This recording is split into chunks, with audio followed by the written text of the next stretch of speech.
A cavadinha no travessão! টাইব্রেকারে Emiliano মার্টিনেজের বিরুদ্ধে Copa আমেরিকার সেমিফাইনালে উঠেছে আর্জেন্টিনা। তবে টাইব্রেকারে নেওয়া প্রথম শটটি মিস করেছেন লিওনেল মেসি। পেনাল্টি মিস নিয়ে ম্যাচ শেষে কথা বলেছেন মেসি, কথা বলেছেন নিজের ইনজুরি নিয়েও। গ্রুপ পর্বে চিলির বিপক্ষে ইনজুরিতে পড়ার পর শেষ ম্যাচ খেলেননি তিনি। তবে শুক্রবার 5 জুলাই কোয়ার্টার ফাইনালের ম্যাচে টিকি শুরুর একাদশে রাখা হয়েছিল মেসিকে। তিনি খেলেছেন পুরো ম্যাচও। যদিও ম্যাচে নিজের সেরা চন্দ্রে ছিলেন না মেসি, পুরো ম্যাচে মাত্র 27 বার বল স্পর্শ করেছেন তিনি। ম্যাচ শেষে সংবাদ সম্মেলনে আর্জেন্টাইন এই ফরোয়ার্ড বলেন, আমি এখন ঠিক আছি, কোনো অস্বস্তি নেই আমার।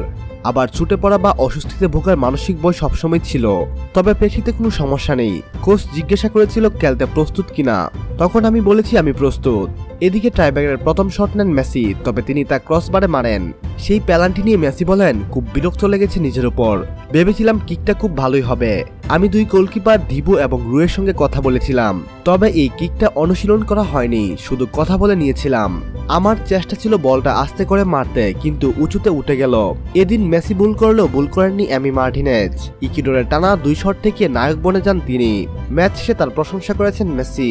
তিনি বলেন, আমি জানতাম এ ধরনের সময়ে দিবু মার্টিনেজ দাঁড়িয়ে যাবে। এ ধরনের মুহূর্ত ওর পছন্দ, যেটা তাকে বড় করে তুলেছে। ও গোলবারের নিচে থাকলে অন্যরকম হয়ে ওঠে। সম্মানিত ভিউয়ার্স, মেসির কথাগুলো নিয়ে যদি আপনার কোনো ব্যক্তিগত মন্তব্য থেকে থাকে তাহলে অবশ্যই আমাদের সঙ্গে শেয়ার করতে ভুলবেন না। পরবর্তী নিউজের আপডেট সবার আগে পেতে এখনই আমাদের চ্যানেলটি সাবস্ক্রাইব করুন।